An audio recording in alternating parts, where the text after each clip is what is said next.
Welcome back, all you Fabricans and Fleshbags, to the super, not funny show, GAMER-CAST. I am MO and LADI, your resident Fabricant and commenter extraordinaire on all things pop culture. And I'm joined by my good friend, LADI, who, as you know, is a video game enthusiast, to say the least. Probably the biggest gamer I know. And who better to come in and, pontificate and elaborate on what's going on in video gaming than LADI. So, LADI, how you doing today, man? I'm doing great. Really good gaming news that we can go over. Really excited about what the future of gaming is going to be. And yeah, I'm ready to talk about it. Absolutely. And since it's our first episode, the very first episode, issue 1, if you will, of the GAMER-CAST for the Super Not Funny show, I guess we should break it down exactly what we talk about on the GAMER-CAST. Obviously, video games, but we're going to be talking about, I guess, developments in video game technology, new games. I mean, we do all that stuff. We're going to cover all of it because we do like video games here at the Super Not Funny show. And so today, we're going to, I suppose, we're going to break the cherry, so to speak, on the GAMER-CAST by talking about two kind of big deals going on with gaming hardware that's coming up over the next, I suppose, six to 8 months, or things are going to be changing. Yeah. And so, first of all, the two topics we're going to discuss today, we're going to talk about Valve's new Steam Deck, their little portable Steam OS hardware, and then also we're going to talk about some upcoming new CPU releases. So we're going to dive into all of that. So first, let's talk about this the big elephant in the room that comes in a tiny package, apparently.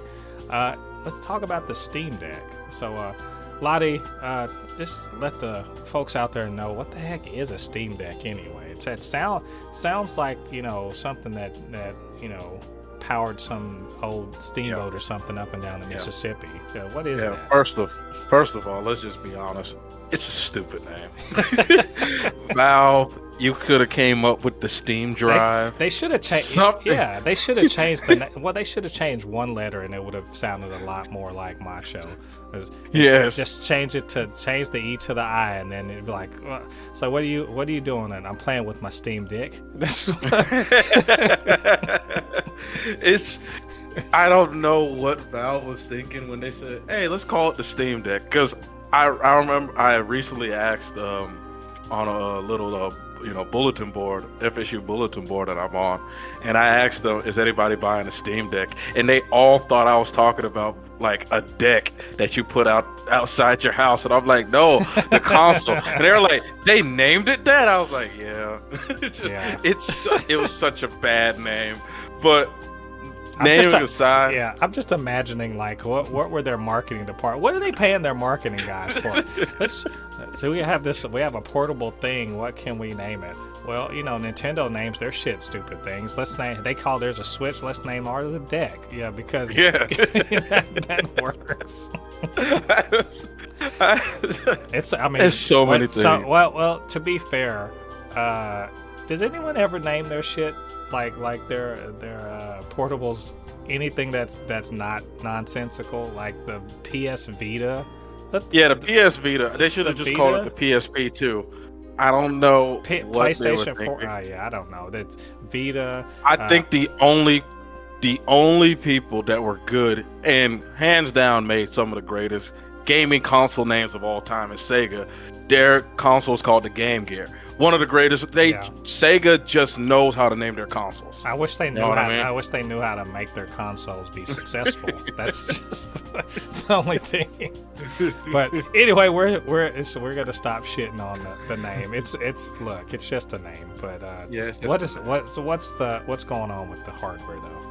Oh yeah, this is one of those things that we knew it was coming eventually, because like I said, AMD is making the CPU, which really is just an APU. For anybody out there, an APU is literally just a CPU with a graphics card built into it, so it's basically the brain and the heart of the whole console. Basically, what they're doing now is it's basically a portable PS4, base PS4. It has the power of the PS4. It probably is not as powerful as the PS4 when it's in handheld mode. When you're walking around playing it, it's probably just a little bit weaker, probably like in between a PS3 and a PS4. But when it's docked, you're pretty much playing PS4. And what makes this so significant is that Nintendo, not too long ago, released their Switch OLED, which was $349, and the Steam Deck lowest version is coming in at $399. Right. And we've heard rumors that Steam was coming out with a handheld console, but no one ever really believed it. Yeah, well, I would note that as the resident casual gamer, I don't follow this stuff. I pick things up when I feel like it, but I literally don't follow any of this stuff. So when this came up on my newsfeed, I was like, "What the hell is this?" Like, okay, I guess Steam is this. Is it? I was like, "Is it a new Switch?" I was like, "Oh, it's not a Switch. It's a handheld computer." Oh, okay. Looks like the Switch, but like whoever decided that they wanted to make sure you cramp your hand up. So I mean, but I'm intrigued. My thing is as a casual gamer, you can wow me with bells and whistles and telling me that I can play my Steam games that I don't currently actually play, but I could potentially play them on the run. I'm like, okay, that sounds good. So and by the way, I did want to mention some of the specs of this thing. The one you're talking about. So there's some problems, I think, with the idea behind this thing, and I think they become pretty obvious once I start talking about the specs.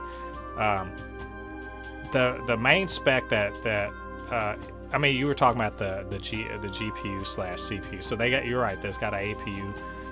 It's got 4-core, 8-thread. Clock speed supposed to be between 2.4 to 3.5 gigahertz. It is an AMD chip, which and my PC runs on an AMD chip, so I'm down with that. In fact, my laptop does too.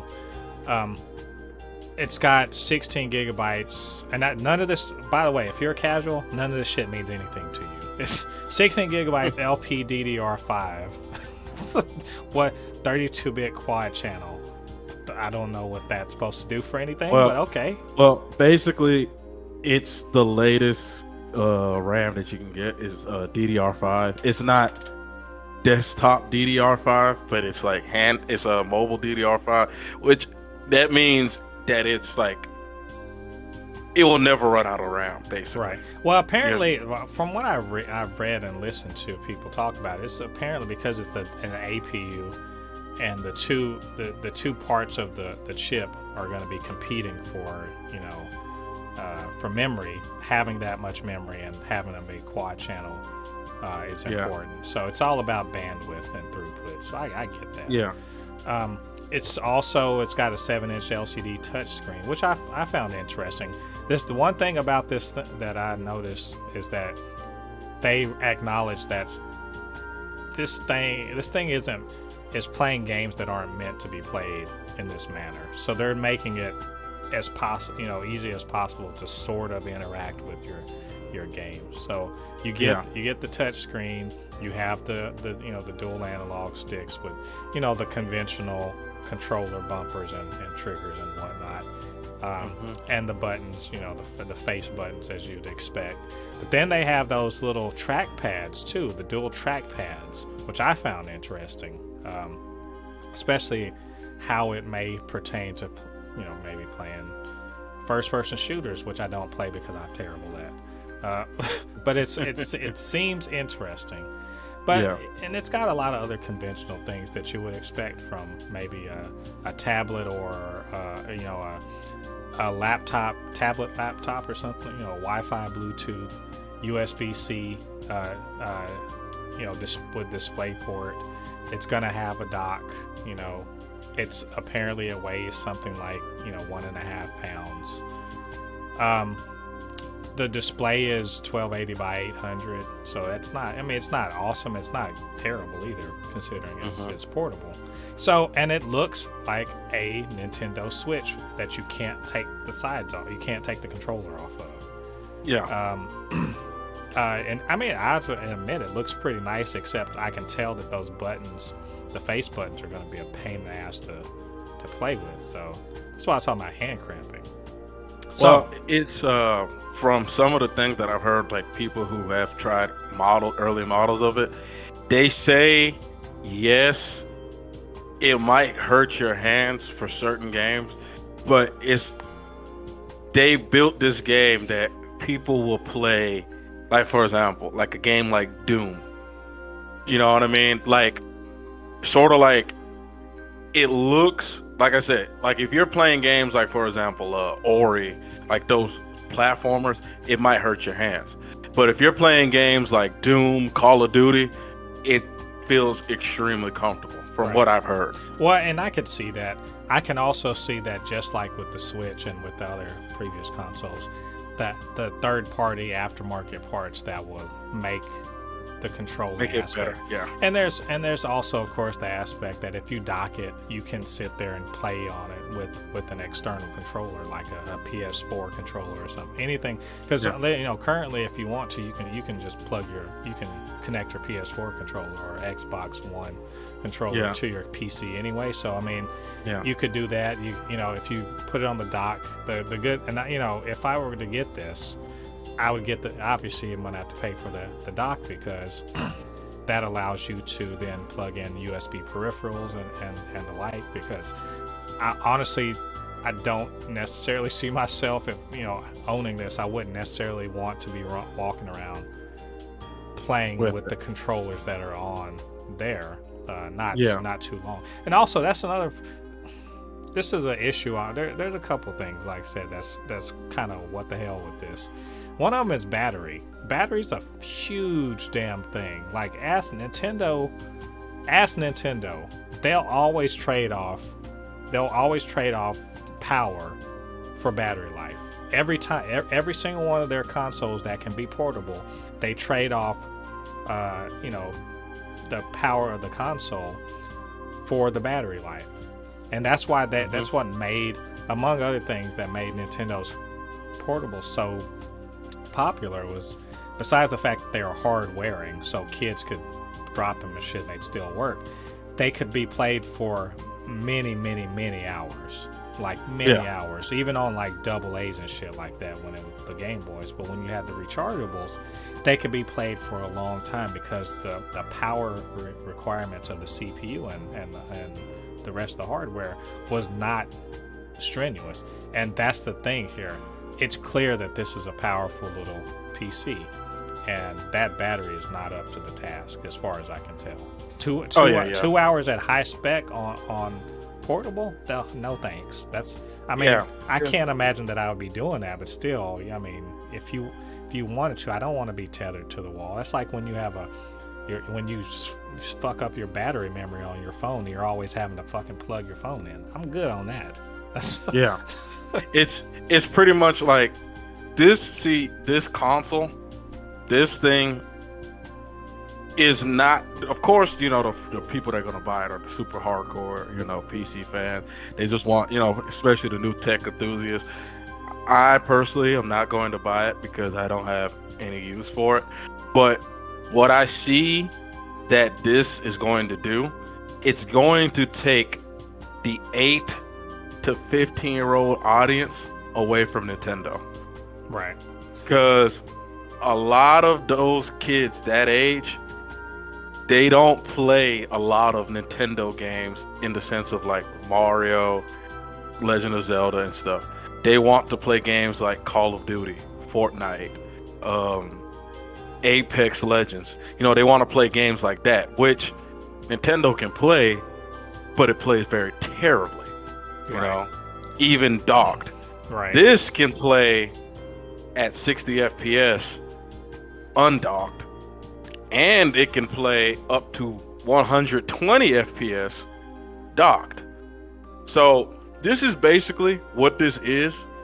This is like buying, especially if you buy the 64 gigabyte one, which we can talk about memory a little bit later. Yes. Well, that was another thing I was going to say. Like one of the other like downsides to this. Like I get what you're saying about younger people. I could believe it, because I think younger people are really, they get that about the Switch, even though, like you said, the Switch's hardware is not up to task of some of the games that are really more popular. Yeah. And I get that they're trying to sort of be a portable Switch type alternative, and they have a vast library and all that stuff with Steam. I get that. I think that one of the problems that they should have anticipated is the stratification of the hardware base. By that I mean that they have three different levels of this thing, from $400 to $650, and that's not good. That's not the way consoles work. Even the PS4 was it Pro? And the Xbox One X. They came out later in the console's life cycle to cater to higher end people who wanted higher end gaming, but they didn't change. They basically were cosmetic. They made things cosmetically better, and maybe things are a little bit faster, but the base Xbox One and the base PS4 still played the same games and had its base resolution and et cetera, and this whole little different, the eMMC, and mind you, again, super casual over here, but I do know a little bit about computers. The eMMC versus the what is the other one called? The NVMe. Yes, that sounds to me like that's a significant difference. Yeah, it's completely different. But here's the thing: the creator of, not the creator, the CEO of Steam said you can add an NVMe drive to it if you want to. Yeah, well, I would need to see that, because dang it, if I'm buying something like this, I have zero desire to open up anything.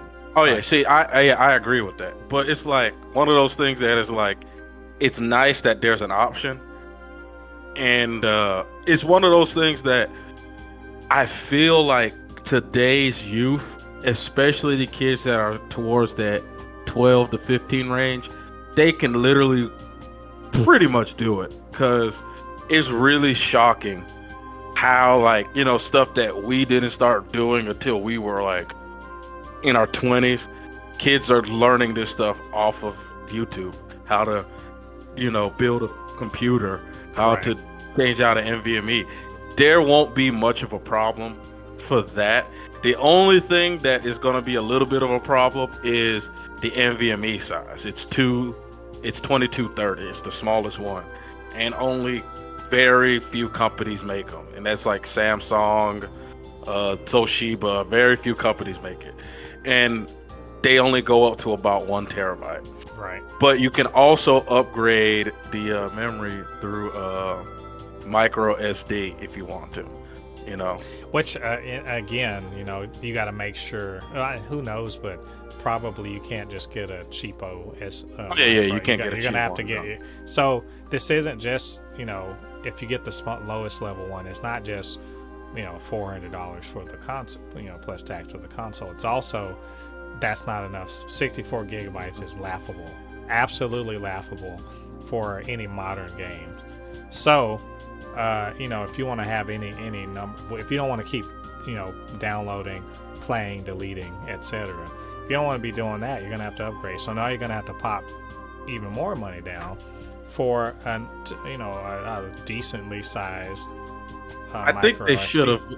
They should have, like, in my opinion, they should have had a 128 NVMe SSD version, That should have been the lowest version, because the 220, the 2230 goes all the way down to 128. They should have at least did that to where they can at least download Call of Duty and Apex. You know what I mean? Yeah.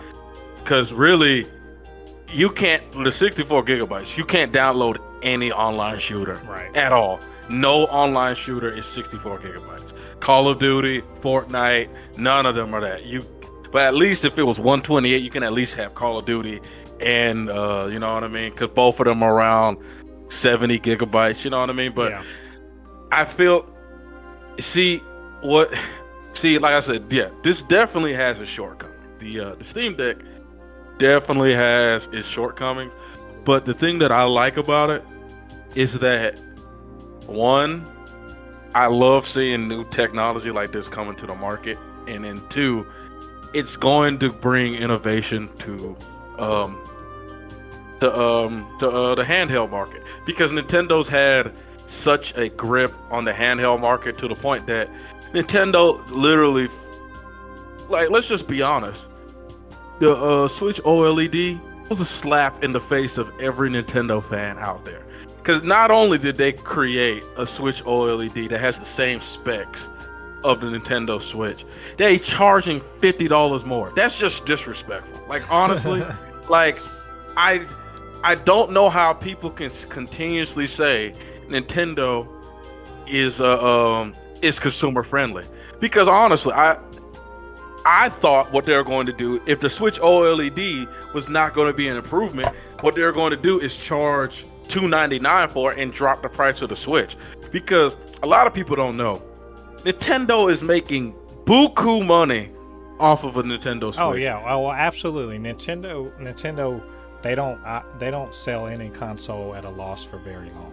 Like, within the first 6 to 8 months of a console's life, they start making money on it. Mm-hmm. So I mean, I get that. Yeah. I think I don't know if I believe that this Steam Deck is going to have any real. I don't think it's going to have any real impact on Nintendo, because they they always go their own way. But my thing, really, why I don't think so, is because I really don't think that this is as mainstream a product as maybe they want it to become. Now, obviously I could be wrong, but I feel like there's a few things that are going against it becoming a mainstream product. But here are like two of my reasons why I think it will cause Nintendo to backpace and start looking at it. One, the price is very competitive to the Switch. You know what I mean? It's only $50 more. You know, if you were like, let's be honest. If you had the money and you were buying your daughter either the Switch OLED or this for $50, you could be honest. Oh, I'm going with the Switch, because my daughter, she's more super casual than I am. Okay. Her understanding of games are based on whatever's on the iPad, and Roblox and Minecraft. Like she's like, for real. She knows about these other things, maybe watches, people that play them on YouTube or whatever. But she has a Switch, and she's not really a gamer any more than anyone else is. That just casually plays. So she knows who Mario is. If I bought her this, what would I get her? What would I get her to play on it? I know there's 1,000,001 things on Steam. I'm not saying that there aren't games. My question is there anything on there that she'll recognize that isn't like Fortnite or something like that? And she doesn't play Fortnite. So this is to me this is part of the problem is that it's aimed at people like me, which is I don't think I'm representative of the gaming market. I mean, I have a Switch that collects dust because it's just, it was fun when I first got it, but I don't game enough to but I have it. And this is the same thing. It's like it's as a gaming console, is it going to get me to play more than I do now? And maybe, I mean, but maybe not. I mean, I've got a PlayStation 4 that has plenty of games on it that I don't play very often. I'm more likely to play Street Fighter than anything else, and even then. So, but it also, I'm intrigued because I like the idea, which they sold of, hey, this really still is just a PC, you know. Yeah, and I have a Steam library of games that I could conceivably play on this thing. And you see, there's the thing. My brother's fiance's daughter. My brother already said he's going to buy this for her because my brother's fiance daughter is a gamer, but she has a Switch and she doesn't play it because she doesn't like Mario. She doesn't like all these games. She likes Fortnite. She plays a lot of Fortnite, Apex, Call of Duty, games like that, Minecraft. And the thing that a lot of people don't talk about with this Steam Deck that I don't see anybody talk about, you know, it's another thing that's going to make this Steam Deck very powerful, and it's going to be talked about when it comes out. You can get Xbox Game Pass on this. Oh yeah. I thought I read that. There's, there are some. That's why I'm saying, like, I don't think that, like, I'm saying it, that there's a possibility that this could penetrate the market better, but on its surface, it's PC gaming. So yes, PC gaming on the go, which seems like nice, but a lot of people like it. One thing, if you take out the guesswork, out of it, that PC gaming can sort of be a little too opaque to your average consumer. They just want to get up and game, right? Part of that, what gets in the way of that, is the Steam. I mean, Steam is a great service and system, but also it's a little too opaque. Like, I mean, but I think one thing that Nintendo has sort of taught people how to buy from a store. So you get Steam, you got the Steam store. What would really kind of push this into overdrive would be if they could partner with some developers, some publishers, and do some kind of Microsoft Game Pass, PlayStation Now sort of situation where they could stream to that thing, because then that makes the hard. Sorry, did you lose me for a second? Yeah. Okay, my bad. I hit a button. Sorry. Oh, it's okay. But no, if they could come up with some sort of game streaming service, where instead of just selling games, they can still sell games, but if they can stream games too, that makes this hardware less of a problem, because it's not doing all of the heavy lifting. Now, if they could play AAA games and stream it to that thing like a PlayStation Now or Microsoft Game Pass, that's attractive. That is something that you could maybe justify to a person like me. But you can also get PlayStation Now on it. I just thought about it because it is a PC, so you can get PlayStation Now as well on it too. Now you're making a better case for this, but I don't want to. I'm sure I could put Grand Theft Auto 4 on this fucking thing, and it played just fine. But what about GTA 5? Because GTA 5 is online. GTA Online is huge right now. It still has a big. What about MMOs? What about, you see what I'm saying? There's a lot of possibility, but it's the same as PC gaming. You still have the same problem, which is all of that choice is not something that an average casual gaming person is looking for. Like, I mean, again, I'm super casual. I've got Steam. I got a ton of games that I've had for a decade, and I don't play them, but I will boot up my PlayStation because it's just there, and I can just sit at my couch and do it. If this can deliver that, I'm interested.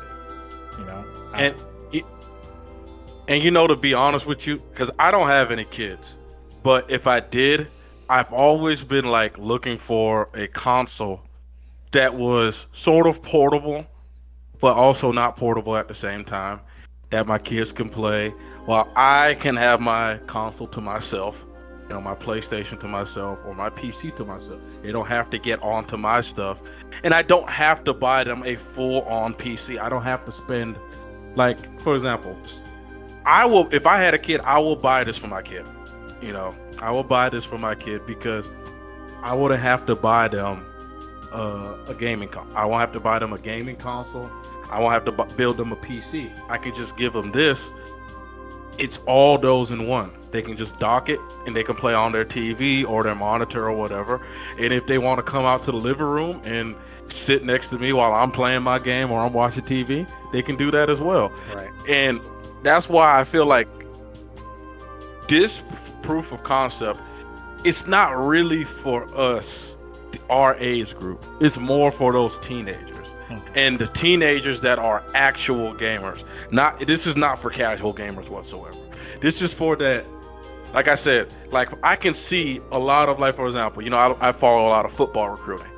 I could see a lot of these like football recruits that play a lot of NCAA Madden. They play all these NCAA Madden tournaments and all that stuff. I could see those kids having this when they go on these recruiting trips.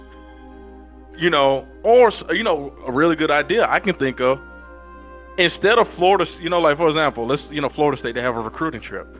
Florida State can just buy a bunch of these and just have them all link up and they're playing like a Madden tournament or something like that.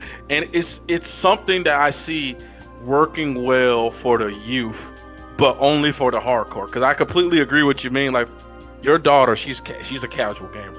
This is not for her whatsoever. She doesn't know about Steam Game. But I know a lot of kids, because my friend, our mom's friend, her son is 14 now.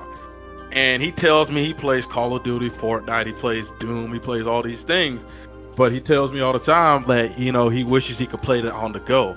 Because, he's really good at soccer and he goes all over the place.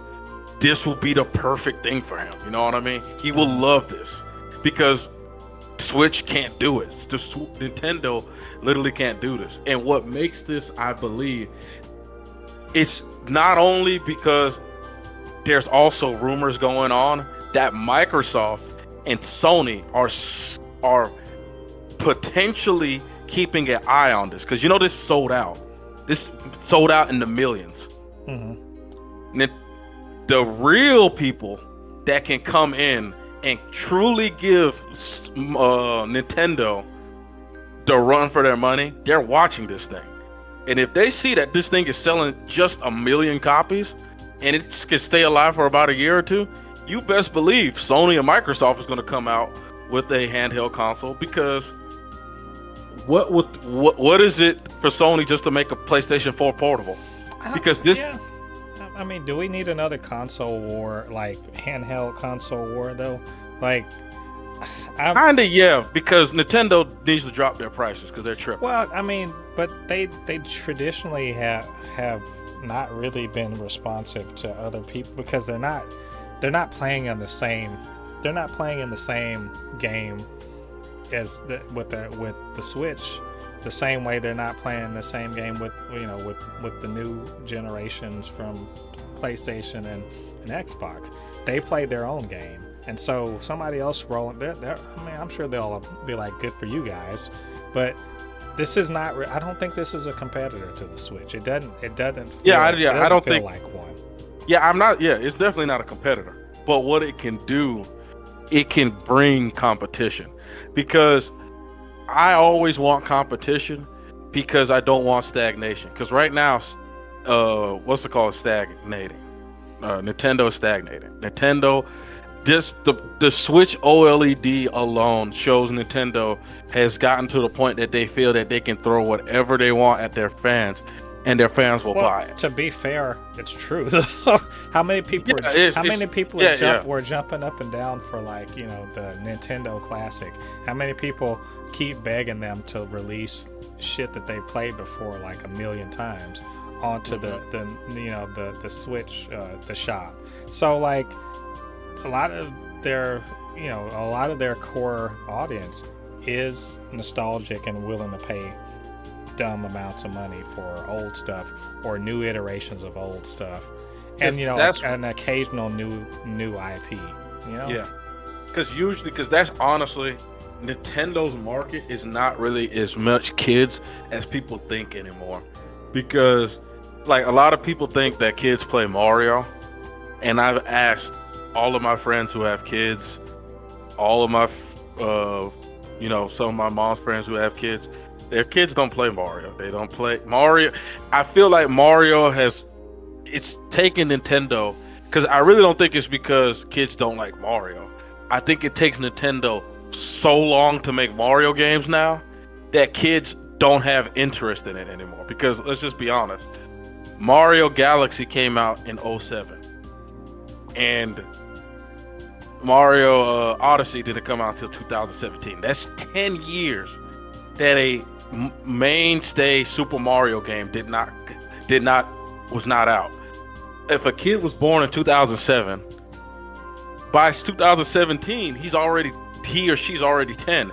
They're not going to be as interested in Mario anymore. When we were kids, Mario games came out all the time. It was like clockwork. There was a new Mario game all the time. Super Mario this, Super Mario that, Super Mario that. But now they're taking so long to make them, including Zelda, that kids are now starting to leave Nintendo and start looking elsewhere. They're starting to look towards the more third-party games because they're constantly in their face.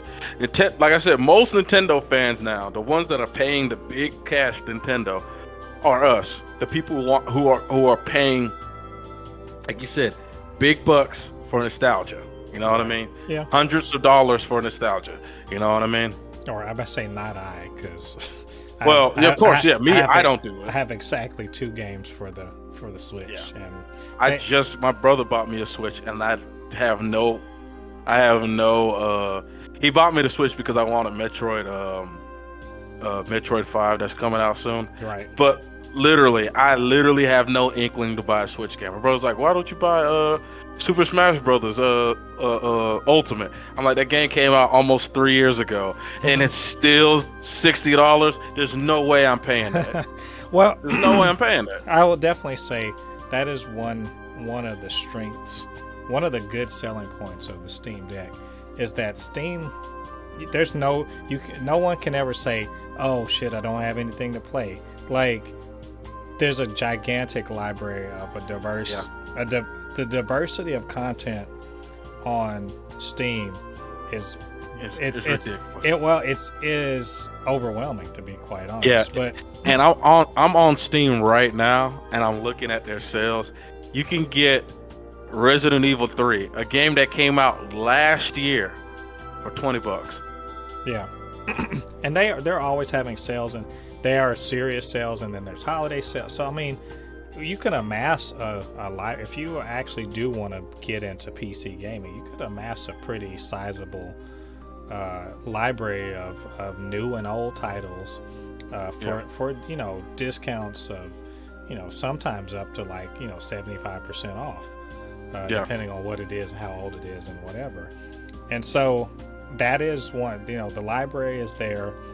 That's also a strike against the Steam Deck, because you know as well as I do that one of the best reasons to have a console is that it has a set hardware specification, and every game is built to it.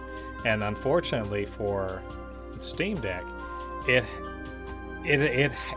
technically is a PC, so it should be able to run things, but also it's running Linux, a version of Linux to run the Steam OS. So then playing compatibility between Windows only games and all of that's an issue. And then you have what is, in my opinion, the reason why people try to avoid PC gaming, which is hardware obsolescence. So eventually this is fixed hardware that you can't upgrade, right? Mm-hmm. And in a few years, what the fuck are you going to do with this thing besides play old games? I'm serious. In a few years, what are you going to do with this thing besides play old games? And that's one of the things that I feel like this is the first thing. If they want to continually make this, they have to make it somewhat upgradable. And when I mean somewhat upgradable, it can at least survive 2 generations. Like, for example, a computer motherboard. Most computers like Intel, it's every 2 generations. You know what I mean? Yeah. This generation, that generation, they can upgrade it. So I think it should, at least, if they're going to do it, and to be honest with you, I think gaming consoles do the same thing. Gaming consoles should be upgradable. I really think the fixed hardware. But now the fixed hardware, that's the strength of it, because at least for the life of that console, that any game that comes out is going to play on your console. Even I see what you're saying. But this one, you can't. This isn't going to be true because it's a PC. It's technically a PC. PC gaming is always pushing the envelope, pushing forward. So in 3 years, the AAA titles 3 years from now won't be able to run. They can barely run on it now, right, at lower specs. In 3 years, they won't be able to run on this unless they have some kind of game streaming service.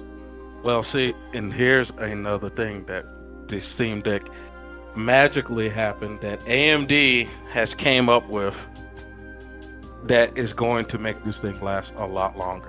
FSR.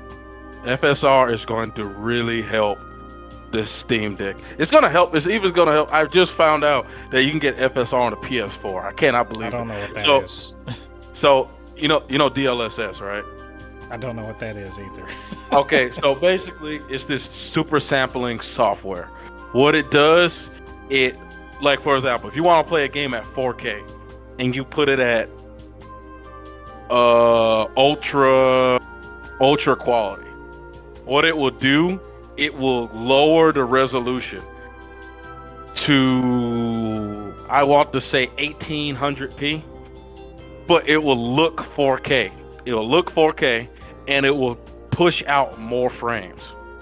So what it does, it lowers the resolution, the native resolution, but it upscales the textures to the resolution. For example, if I'm playing a game at 4K, it pushes down the resolution to 1880p. I mean, not 1800p, but it pushes the textures to 4K textures. What that allows it to do is that it looks like you're playing a game, it's still 4K. It still looks 4K. The only way you can tell the difference is if you put if you sit right in front of your monitor, like you have your eyes literally inches away from your monitor. That's the only way you're going to be able to tell the difference. So this allows it to push more frames. So what this will do is that, for example, let's say in dock mode, it's playing Call of Duty. Yeah, let's say it's playing Call of Duty 1080p, 120 FPS. If you put it in ultra quality, it'll probably drop the resolution to 900p. Instead of 1080p, it's dropped to the 900p. But all the textures are 1080p. And instead of getting 120 FPS, you're getting about 160 FPS. You see what I'm saying? It extends the life. Because now, even the PS4, which was considered dead because of the PS5, FSR came out, because literally AMD's giving this to anything. I don't think Nintendo wants it though, because Nintendo is with Nvidia, so Nvidia's probably not going to let Nintendo get it, which sucks, by the way. That would have really helped the Nintendo Switch. But it's allowing it to extend the life of the console. So let's say this would have had maybe 2 years of life. This might ink out another year and a half, or maybe 2 years, another 2 years of life for this thing. You know what I mean? Mm-hmm. Well, I mean, I can see that. I mean, there are ways to get around it. And I know it really kind of seems like I'm down on it. I honestly... No, you're not down on it. You have the same view that I have. I just see it... I'm looking towards that age range. For me, I have no plans on buying this whatsoever. I'm trying to figure out what to do about it. This is because, the computer that is my gaming computer, also that I do recording and whatever on. it's upstairs in where I am now, which is in my little recording closet. And downstairs is where the living room and PlayStation and the couch and everything is. And I have a laptop that I have for doing PC stuff downstairs, but it's not powerful enough. I was being a cheapskate, so I did not get a true gaming laptop. So I can run Steam games on it, but it's not really what it won't run Street Fighter 5 on regular resolution. I have to play it on low res. So which means I can't actually play it online against anybody because it would just chug along, right? So in my mind, if this thing can play Street Fighter 5, or if it can play it at regular resolution and all that other stuff, I would get it just so I could have it downstairs, so I can actually play online downstairs, because I don't want to play on PlayStation. It's the whole idea is that I don't want to hog the living room TV. So I want to be able to be downstairs, play Street Fighter, but not hog the TV. And the alternative is build a gaming PC right now while PC parts are stupidly expensive. So yeah. Or maybe pop for however much for the mid-range one of these things, and have that for downstairs. So it's attractive in that way, and the fact that I have not a ton, but I got a decent amount of Steam games. But on the other hand, I don't play video games enough for this. Yeah, it's just an interesting piece of hardware. I'm not sure if it's a smart move. I don't know if this is going to change the game or anything like that. I do think it is a real swing. They're taking a big swing at this, because it's one thing to make the Steam OS. That's no big deal. It's software, or to make the little Steam Steam, what the hell was it? The thing that you connect to your TV. That's that's or the little the Nvidia Shield. Or it's one thing to make little things like that. This is a legit piece of hardware, and so I guess Valve they really must think that this is the way into competing with the big three, and I don't think they're right, but it certainly will be interesting to see how they navigate the whole thing, because it's it could be great. It also could be a gigantic waste of money. So I don't know. I'm not sure yet. And I'm also thinking, I think also this might not also just be for this console may not be Steam's only plans, because I've heard that Steam is offering Steam OS, this the little OS that they have on this thing. Right. They're offering it to anybody who wants to make a handheld console. Yeah. So I don't think it's just they just want to make their own. It's sort of like, I think this is like they kind of want to become the Google of handhelds, sort of like. Or they'll come out with a Google of gaming, like it's just kind of everywhere. Yeah, they come out with their own console every so often, but pretty much everything has its own.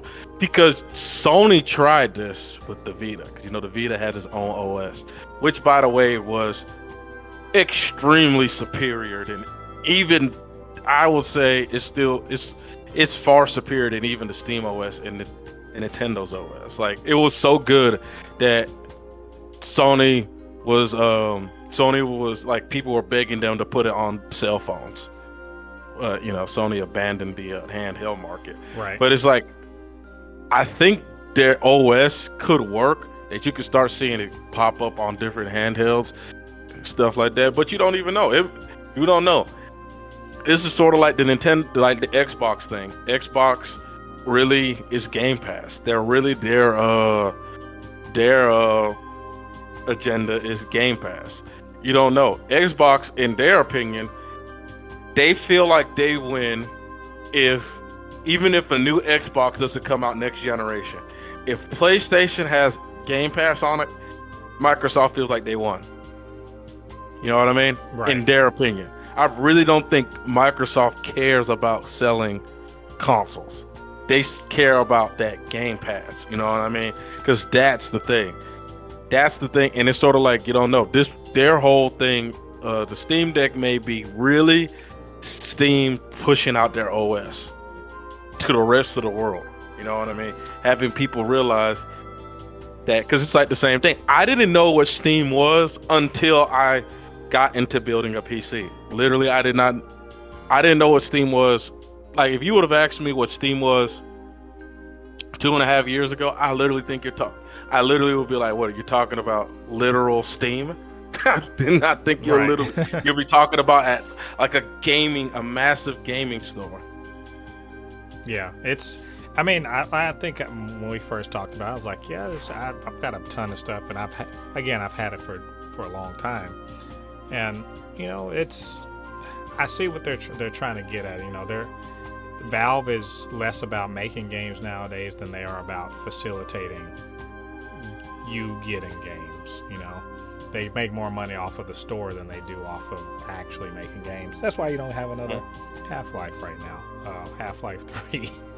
They have no inkling to make it. Yeah, why would they? Other people make games and they have the store. And you're right, the Google comparison is pretty sound. So, I think overall it's intriguing. I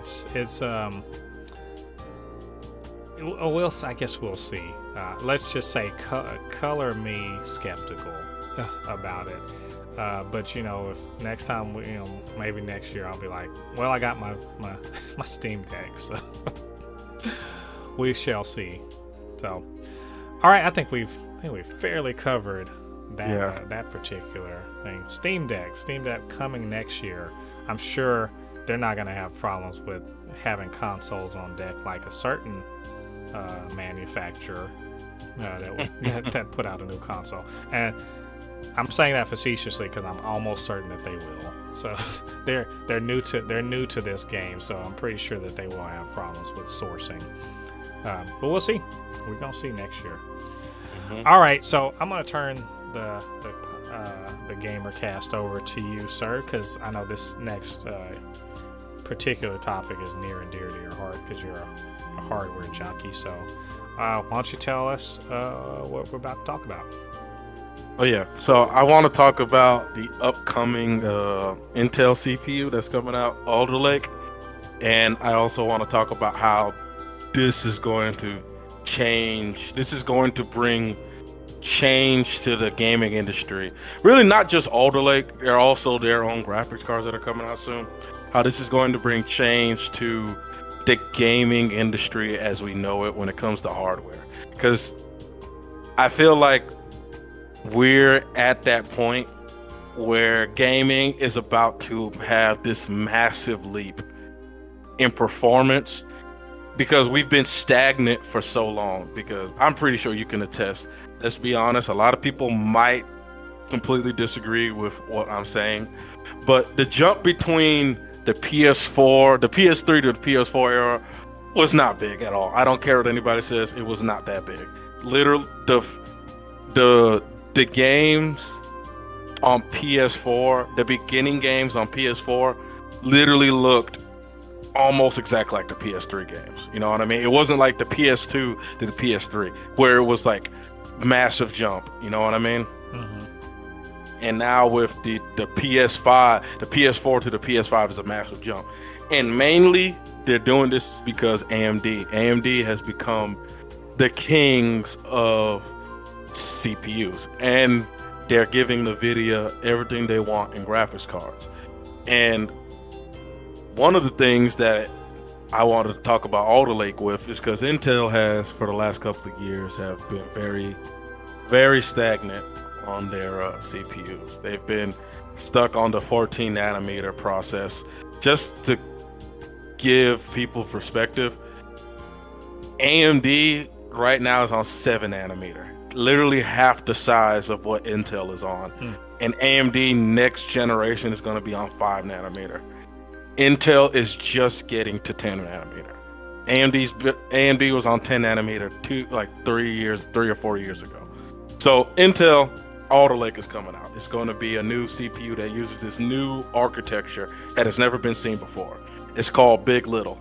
What they're going to use is 8 big cores, 8 traditional desktop cores, and they're going to use 8 small cores that are sort of like comparable to like a cell phone, a laptop and a cell phone.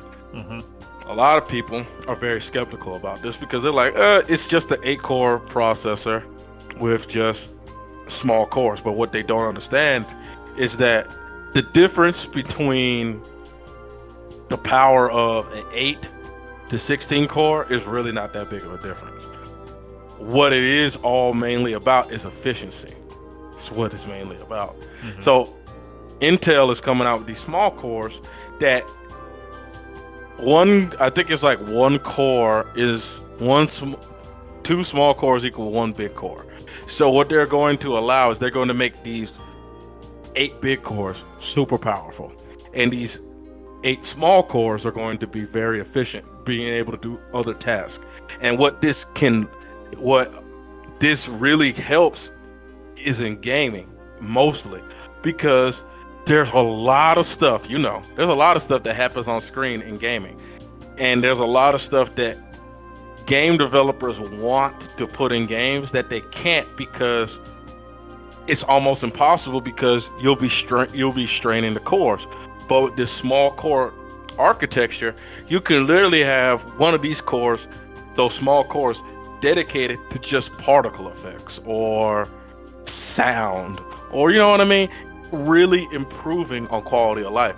And Intel's coming out, which I'm really excited for. This CPU's coming out soon, and AMD is starting to take notice of it. And AMD's even talking about having Big Little, not in the near future, but probably Zen 5, which probably by Zen, because right now we're on Zen 3.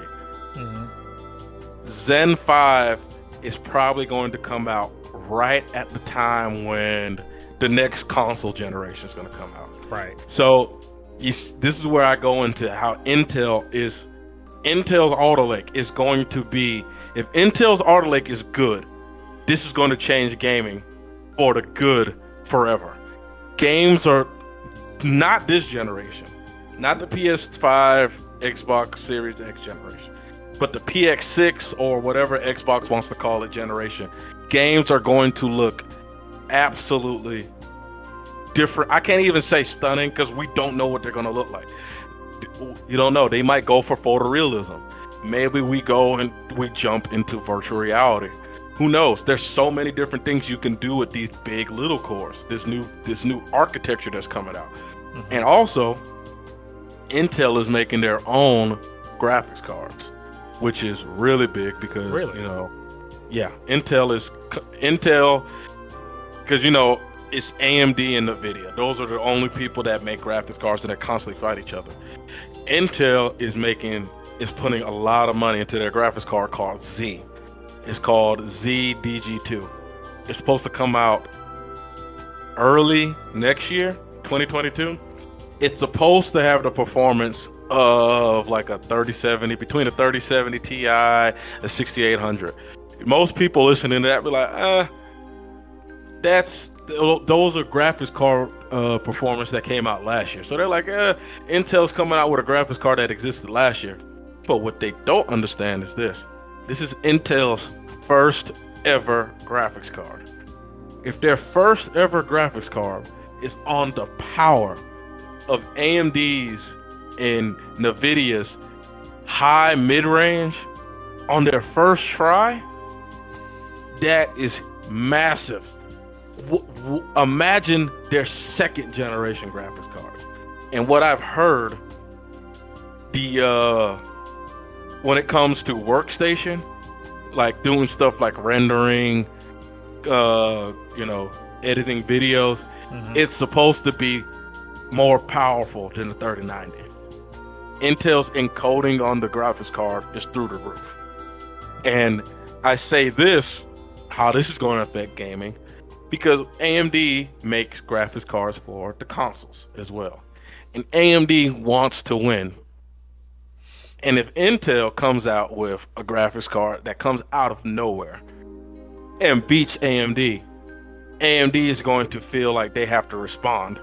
And then on top of that, Nvidia feels like they're going to have to respond. And this is going to help out gamers, especially console gamers, because the PS5 and the Xbox Series X are on par.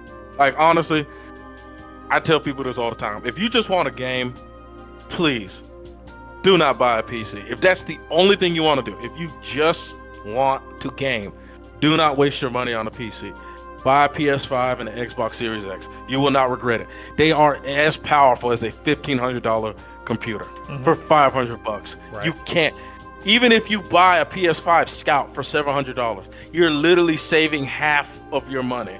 It's price for performance on the Xbox Series X and PS5. It's nowhere near. It's ridiculous compared to PC. And you see what I'm saying? The jump of what the PS5 is now. Imagine the PS6 with what I was just saying, with how games are, how the hardware that's coming out soon, the consoles that are going to come out next generation, even if the consoles cost $700, even if they cost $700, which I highly doubt, Xbox and Microsoft and Sony are unlike Nintendo, will definitely take $100 to $200 loss on selling consoles because they believe in selling games more than they do selling consoles. Right. So console gamers will really benefit next generation. Really, they'll be getting probably $2,000 performance in a $500 box. Which you should note that next generation is like 5.5 years from now. So. Oh yeah, 5. It's definitely, it's not. This generation just started, so this is 2025, 2026. Not anytime soon, but it's coming. But it's on the horizon, and this can lead into so many things that game developers have been wanting to do in games for such a long time. And I feel like another thing that game developers had to go away from in older games, because everybody wants graphics. You know what I'm talking about? Everybody wants good graphics. Yeah. So they had to numb down certain things to make graphics good. Because honestly, I know you know what I'm talking about. The AI in games nowadays are nowhere compared to what it was back then. You know what I mean? AI back then was better in certain games, not all games, in certain games. Like, for a good example, Jak 2 is a game that came out in 2004 or 2003 or 2004.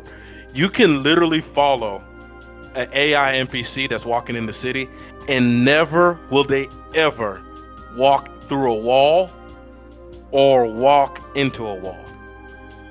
But if you play Cyberpunk, which is supposed to be, you can literally get an AI walk through a whole entire building or walk through a car. Like, the AI in these newer games are so dumb. They're like, it's so bad that it takes away from the game, because you feel like you're, I don't want to use bad words. I don't want to use insensitive words, but you feel like you're literally playing the game. The AI they have the minds of 2-year-olds. You know what I mean? Yeah. And it's terrible, because they have to focus so much of graphic and CPU power. I mean, the graphics card power and the CPU power on graphics, instead of what really matters is making the game fun. Because this is one of the things that I've really been noticing for the last couple of generations, is games are not as fun as they used to be, because the gameplay has to be more reduced because of graphics. Graphics, frame rates, all that stuff. But I feel like we're going to hit that part, that generation that's coming up soon. We're going to hit that sweet spot where games are going to look good and be fun at the same time. Like, I'm gonna give you a really good example. Doom Eternal what its software was able to do with that game is absolutely ridiculous. This game can run on anything 60 FPS, even a Switch. I don't know how. I literally do not know how in the world they were able to do this, and Shigeru Miyamoto couldn't do it. The guy who created the Switch can't get games to run 60 FPS on the Switch, but its software figured it out. Its software has somehow figured out that sweet spot of making a game look good, play good, and be fun. They figured it out. Because if you have, like, honestly, like, what's the specs on your PC? Oh, you're at, God, I don't remember. It's a Core i5 something. I know I don't even remember straight up what it all is. I don't even remember how much RAM I have. It's enough. That's what it's enough. It's enough. It's I know I have I've got a Radeon something or other. So, gosh, you put me on the spot now. I'm feeling I'm feeling super casual like I am. I built the thing. I built it last year, and I'm trying to remember straight off. It's not an i5. It's I forgot. It's an AMD processor. So, no pressure. So I looked up the Doom Eternal on a 1050 Ti. If you play Doom Eternal on a 1050 Ti on medium settings, 1080p, you can get 60 FPS. 1080 Ti is a very old graphics card. Yeah. I mean, not 1080. I meant 1050 Ti, not 1080 Ti. 1050 Ti. It's a very old graphics card, by the way. And it can play it at, 60 FPS medium settings. That is extremely good. You know what I mean? Like, somehow, some way, they were able to figure out how to get this game to run so well on almost everything, man. And and I feel like Doom Eternal is one of those games that is like the crown jewel of performance, gameplay, AI, because the AI in Doom Eternal is ridiculous. If you play Doom Eternal on the hardest difficulty, they literally gang up. It's like they literally plan on ganging up on you. The AI is ridiculous. They figured out how to do all of that, keep graphics and keep FPS. But I feel like every game is going to start getting to that point with these new CPUs, and these new things, and it's all starting with Intel, because Intel is finally getting their act together. You know what I mean? I'm really excited for Alder Lake. I'm undecided if I'm going to get Alder Lake, because there's something coming in the future from Intel. It's coming out next year called Raptor Lake, and I'm very, very, very intrigued with Raptor Lake. So are you Intel only, or are you agnostic about it? Does it matter which ones? Well, see, my thing, I don't care, but the problem is my PC was built with Intel in mind. Right. Because, AMD, there's certain things that AMD cares about that Intel doesn't care about. Like Intel, you can have 3200 megahertz on your RAM, and Intel will use it just fine. But with AMD, you will actually lose a lot of frames when it comes to the speed of your RAM. You know what I mean? Like if I get AMD CPU, I'll have to get new RAM. You know what I mean? Right. So that's why I'm sticking with Intel for now, until AMD figures out how to fix that RAM problem, which is a little annoying. But it's like, I really don't care. Like I said, I'll get either one. Intel, AMD, but and also right now, AMD is a little full of themselves, and they're charging way too much for their CPUs. A 6-core should never be $300. I do not care how good your 6-core is. a 6-core processor should never be $300. There's probably AMD fanboys right now in the comment section going like, "Ah, you're just hating on AMD," not knowing I have a 6800 XT, which is an AMD graphics card inside of my PC. So I don't hate AMD. I actually love AMD, but at the same time, no. A 6-core processor at most should only be $270. It should never be $300.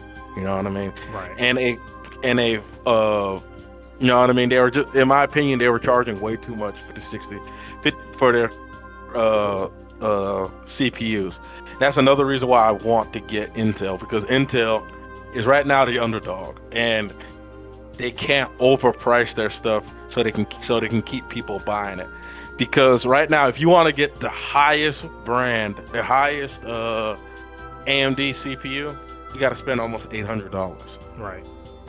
Yeah. If you want to get Alder Lake, the rumor is Alder Lake is only going to be $600 for the highest one. And let me just say it, as a casual gamer, that $600 is pretty close to what I spent to make this mid-range. Yeah, it's expensive. PC. It's definitely expensive. Yeah, I agree. And you were asking my specs, so I got 16 gigabytes of DDR4 3200 megahertz RAM, DRAM. My CPU, I think I ordered it. I'm looking it up on where I ordered it from. So I got a Radeon RX 570 RS Triple X edition. 8 gigabyte. Wait, you got a 570? Yeah. I don't. It's okay. That's the graphics card. Yeah. So Radeon RX 570 RS Triple X edition, 8 gigabyte GDDR5.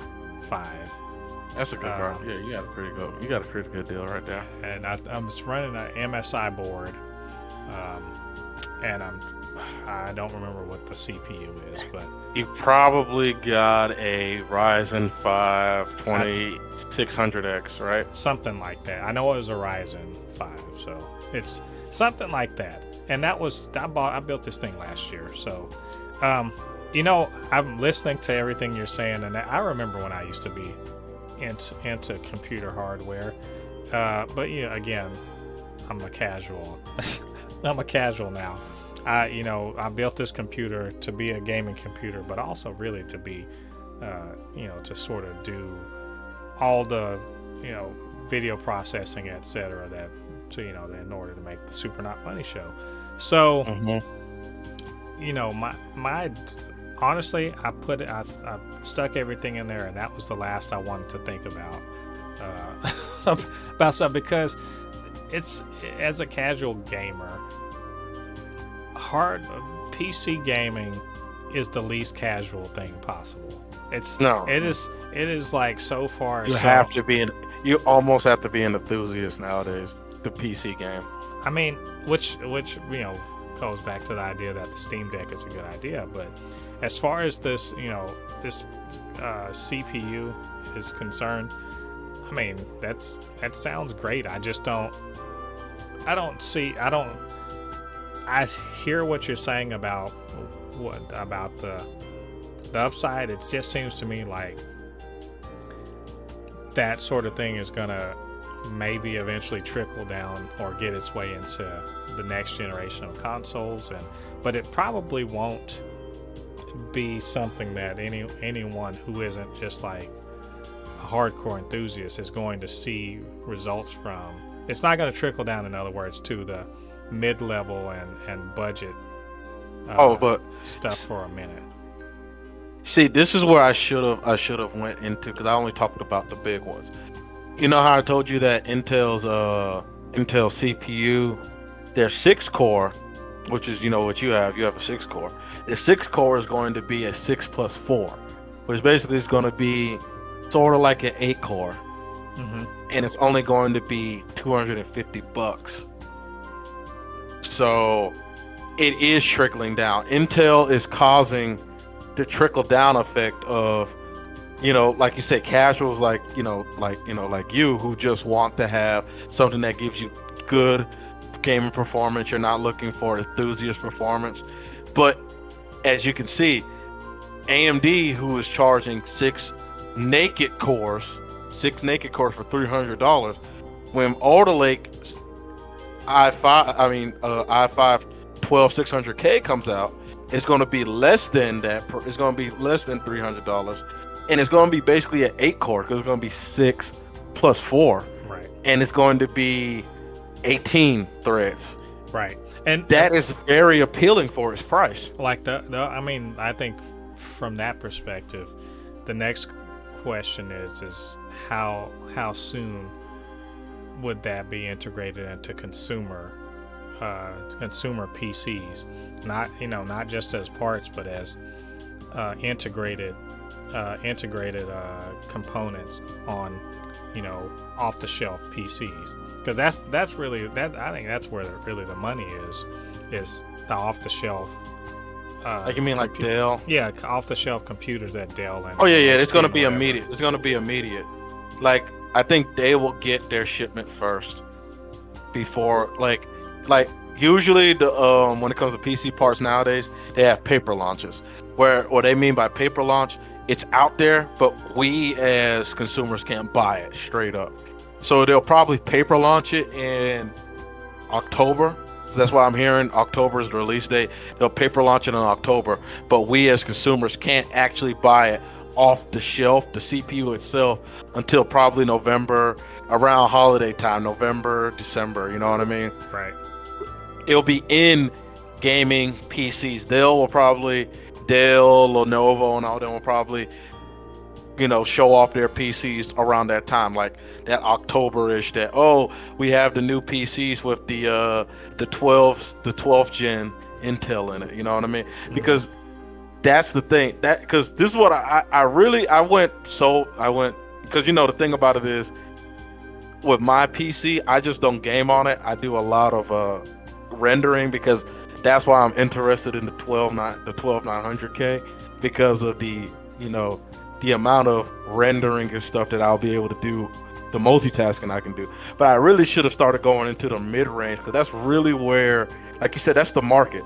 The 6-core, that is where I really feel like Intel can really sock it to AMD, because I felt like AMD really charged, like I said, they charged way too much. $300 for a 6-core. And the way people are buying it too, it's just ridiculous. Because you can literally get an 8-core, you can get a i9-9900K for $300, and it's better than that 6-core. You can get you know what I mean? It's just, people are just buying it, because a 6-core should never be that expensive in my opinion. Because at the end of the day, it's still 6 cores. You know what I mean? I'm paying almost, $50 per core? No. You know what I mean? Right. So that's where I say to this, AMD, Intel is really going to make AMD do better with their mid-range, because that's where the market's at. That's where people are going to buy it, because a lot of people, like you said, they don't need 8 cores. Some people just want a game, and maybe every so often stream, because I think gaming only takes up about, if you play at 1080p or 1440p, only takes about 4 cores, 3 to maybe 4 cores, and then they can use the last 2 cores to stream. You know what I mean? I really feel like that's where the market is, because I know a lot of people that want to build PCs now, and they're like, they're really shying away from those AMD graphics, CPUs, because they're expensive. 6 cores are way too expensive. Their 6 cores way too expensive. But Intel's 6 cores are very reasonable. They always kept them between that 250 to 280 price range. You know what I mean? 280 price range. Never went up to 300. Yeah. Well, I think it'll be, the forward march of progress, and I also, just as an academic understanding of CPUs and whatnot, is the running up against the actual physical limitations of putting these things on the silicon. So I feel like I don't think we're at a bottleneck yet, but I'm trying to figure out where y'all gonna go with this. You know, they got around it with the cores and all that stuff, but at some point, it's got to reach a physical limitation where you can't. Once we hit 1 nanometer, it's over. Yeah. Well, at my understanding, I've heard this is inside baseball for you guys, but I've heard that they're approaching the scale where what do you call it? Where the physics starts being weird. You're talking about like submolecular, where randomness at the subatomic level starts changing the what would you call it? The predictability of the hardware. Because like I said, they're reaching to the point, because like I said, they're already starting. They're going to 5 nanometer. TSMC, who makes these chips, they're moving to 3 nanometer. It's going to get to the point that you literally can't. I know for a fact it is physically impossible to go past 1 nanometer. You cannot go past 1 nanometer. You know what I mean? They might say and lie to everybody, oh yeah, we're a half nanometer or a 4th nanometer. In real life, they're still at 1 nanometer, because you can't go past that size. It's physically impossible. Like you said, you're reaching parts where you physically cannot go past it unless you're going to literally change the like you said, the molecular structure of this stuff. It's but like I said, forward march to progress. I'm down with that. Let's see let's see what happens. Maybe my next laptop will be more formidable than the one that I have now. So well, you know what, I think we have exhausted our topics for today. Good lively discussion for the very first GamerCast from the Super Not Funny show. Before we get moving along, what did you guys think about what we were talking about, and what did you think about our commentary? Why don't you get down there to the comment section, let us know what you're thinking about, and of course, if you want to send us a line, let us know what you think about in a more I guess in a different format. You can always hit us up, supernotfunnyshow@gmail.com, at supernotfunnys1 on Twitter. Just send us your thoughts, your ideas for other topics for the GamerCast, all that fun stuff. We really appreciate that. And of course, are you a member of the Super Not Funny Show family? Because if you're not, what are you doing with your life? Get down there, hit that subscribe button, and while you're at it, hit that notification bell. It'll let you know when we drop more content from the Super Not Funny Show. And, I couldn't do this on my own, because, I'm just a casual gamer. What do I know about the hardcore gamery stuff? So, Lottie, thanks again for joining me. Why don't you tell them how they can reach you on your social media? Oh yeah, you can reach me on at Anukinihun. That is ANUKINIHUN. Again, it's Anukinihun, ANUKINHUN. That's my Instagram, and my YouTube channel is Kinihun25. I drop a lot of videos, contents about the video games that I'm creating, and also I have some gameplay that I'm slowly but surely adding onto my YouTube channel. Awesome. You guys go check it out. Hit the subscribe to them and comment, do all that fun stuff. Show some love to Lottie, who was dropping all the knowledge today, dropping mad knowledge about computer hardware. All right, all you Fabricans and Fleshbags, thanks for joining us on this GamerCast. Come back again soon for the GamerCast episode number 2. We're gonna talk about more things that are developing in the world of video games. Until then, I have been Mo LADI, your resident Fabricant and comment extraordinaire on all things pop culture, joined by my good friend Lottie, the video game enthusiast and designer.